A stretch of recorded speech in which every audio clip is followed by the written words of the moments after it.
In 2014, these guys had the incredibly original idea of making a movie about a spooky board game, Ouija, the game that lets you speak to dead people. Fun for kids. As it turns out, this game is a popular topic for horror movies, which is why there are many similar movies out there, such as Ouija, and Ouija. But Netflix had this one, so I decided to give that a go. Let's see if this original film will be as cheesy as I think it will be. I am Foamy the Fearsome, and I'm reviewing for you Ouija. Oh, sorry. I mean, Ouija. This review contains spoilers, so if you do not wish to be informed about the plot of this movie, you can skip ahead to this part of the video for the review summary. Before the actual story starts, we go back to the past where a young Lane and Debbie play around with a Ouija board. Debbie explains the rules of the game: never play alone, never play at a graveyard, and always say goodbye. Alright, who wants to bet that they will break every single one of these rules? I mean, why else would they be so forcefully mentioned here? There's a jump scare featuring Sarah, a third kid, and then we fade to the present.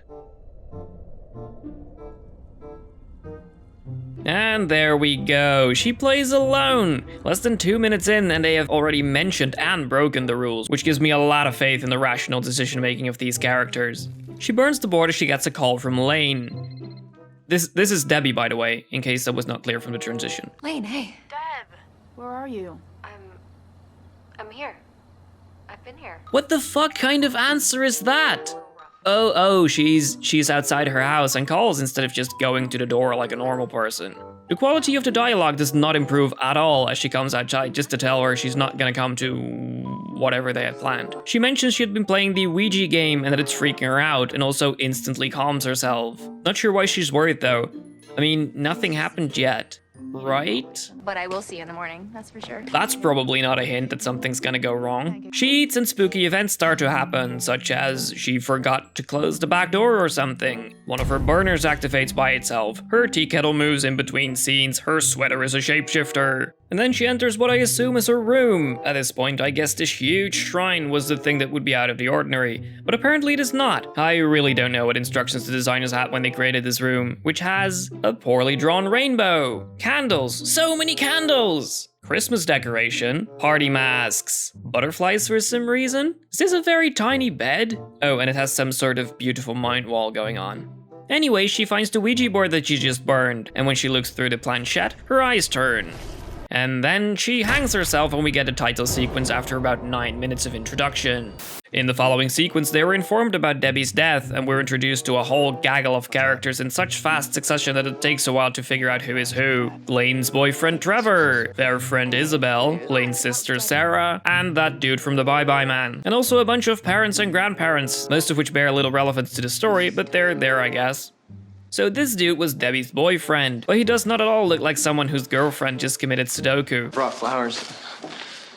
Debbie liked this kind. Okay, I'm no flowerologist, but if you buy very specific flowers for someone, then at least call them what they are. Did he also enter the store and say, hey, I want one bouquet of the kind Debbie likes? Come on, just spend those few seconds to decide her favorite flowers are roses, or daffodils, or marigolds, or whatever. Just don't take a bouquet of random flowers you had lying around in the studio and say, Debbie liked this kind. Because you don't know what they are. Then Lane goes to Debbie's room to reminisce and Debbie's mom gives her some stuff. Up until this point, I actually thought they were supposed to be sisters when I first watched it. Also, this Christmas decoration was used as a noose. Why is it all back in place now? Then Lane watches a bunch of old recordings in her room, which has a couple of notable similarities compared to Debbie's room. There's also these excessive picture walls, a 5-year-old's artwork on the door, and a British flag somewhere. And then there's some sort of argument between textbook older sister Lane, who is mad at Sarah for leaving for some reason. Well, then just don't care so much. It's way easier. Then everyone over 30 inexplicably leaves because adults in horror movies are stupid. But these guys all still live with their parents, probably an excuse to let them live in these fucked up large mansions with pools and shit, which is gonna be relevant no doubt. There's some lamp flickering going on, but right as she approaches it, it stops flickering, and she no longer wishes to turn it off, even though it's broad daylight and there was no one in the room. In her closet, we find art that has regressed to the work of a 3-year-old, and also a Ouija board. She references the scene at the start, but the story she tells is not coherent with the scene at all. She says they were playing it as a joke for silly girl questions, but they were shown to do incantations to contact spirits. She confirmed she was just moving the planchette, but we saw that it was in fact Debbie who did, while Lane herself was genuinely scared. I didn't know she had one. What? Have you forgotten the last conversation you had with your dead best friend? She literally said she'd been playing it. Remember that game we used to play where you ask questions about the future? The Ouija board. A couple weeks ago, I played it. Okay, so their best friend slash girlfriend just died, and they're all casually showing up at school showing little to no grief. You doing okay? I guess. We learned that she'd been blowing off both of them. It is implied that they're a regular part of each other's lives, but they never shared any of this before? What kind of friend dynamic is this? Once again, contrary to what she said earlier, she wants to use the Ouija board to contact Debbie because it's totally real and not just a game. The board, isn't that what you're supposed to do with it? Yesterday you said it was just a game. And she needs the whole gang because she's smart and knows better than to play alone. There's some more sibling conflict about a guy Sarah is probably banging. Both Sarah and the guy are intimidated by Lane for some reason, and now she has to come too. Alright, since you can't be left alone, you're coming with me. Wow, that's a good way to get her involved in this shit show. So they go to the house, and by now pretty much everyone's role has been established. She's the bossy bitch that dragged everyone in here. He's the rational one that just plays along. She's some pushover that lets everyone talk down on her. He's the emotionless brick that Debbie dated, and he's just casually joining. And she is... yeah, I got nothing. She does not really seem to have a function aside from being Lane and Trevor's weird third wheel, and I don't really know why she's there.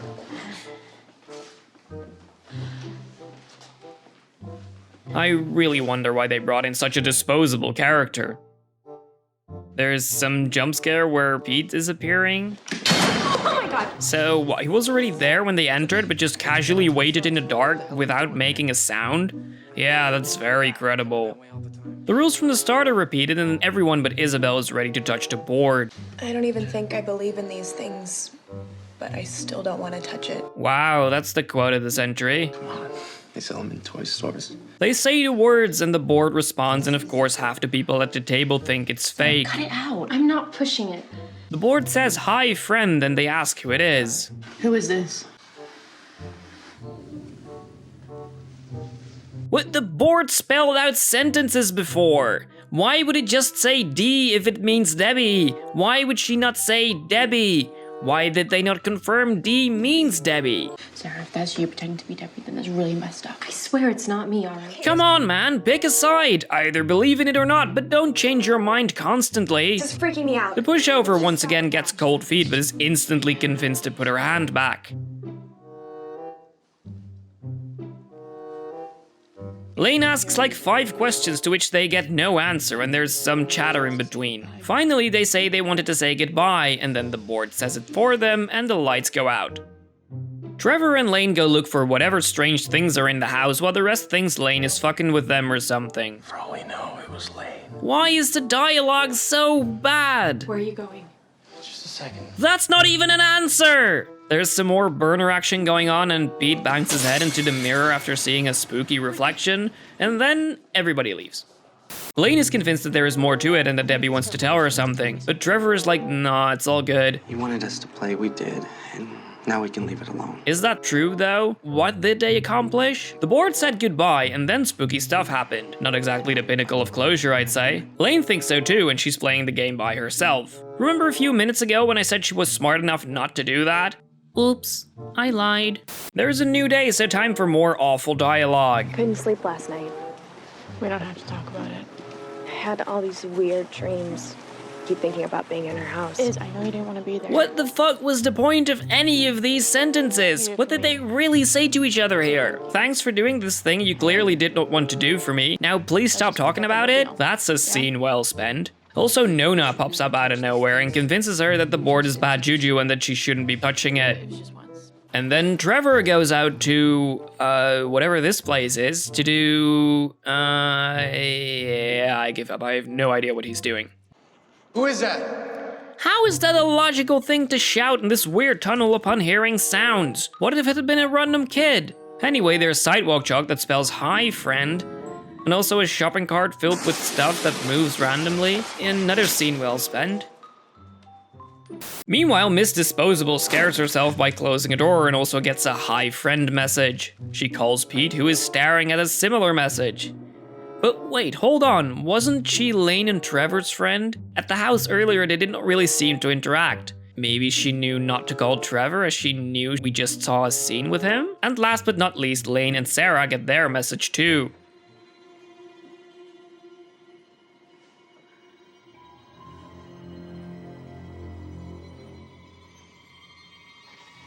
The next morning, they state that they all saw the hi friend message. There's only 4 of them because Isabel does not want to leave her house. Did we all see it? But wait, earlier you said you had to play it in the house because otherwise the spirit wouldn't be able to connect. We have to play here. How could she then write messages on cars, desks, computers, and weird tunnels that are nowhere near Debbie's house? Why would she not be more clear? What the hell could she I want? don't know. We gotta ask her.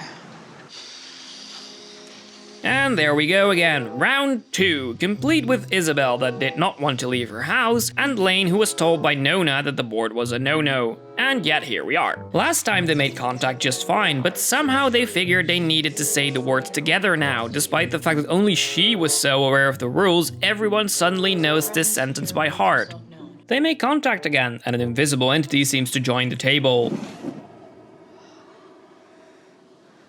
This is where someone finally thinks about maybe confirming you're dealing with Debbie by asking something only she could know, and they realize that this is in fact not Debbie, but DZ. And after some weird distorted imagery, the board tells them to run because mommy is coming, and they all run out.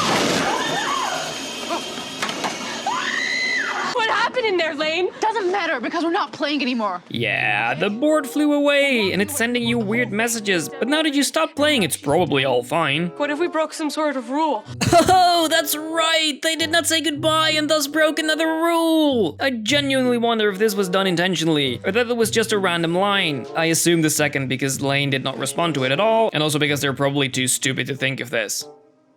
Here's yet another scene that does absolutely nothing except pointing out that they have a really weird and inconsistent group dynamic. It's just a bunch of weird, unnerving stares, and that's it.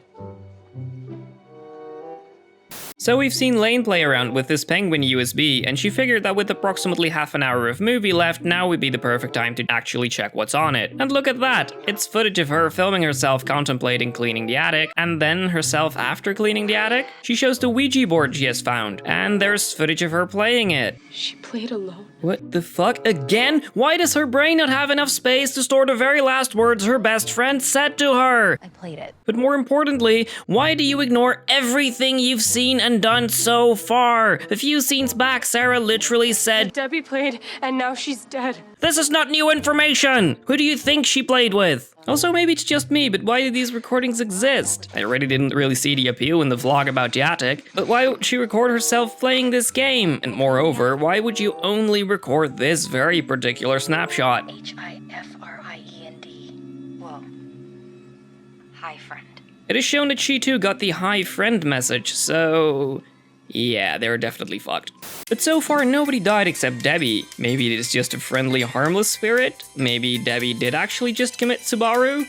The answer to that is no. Don't worry, they'll start dying. The real question is, and I'm sure you're all wondering because it's not obvious or anything, which of these characters will die first? Stay tuned to find out.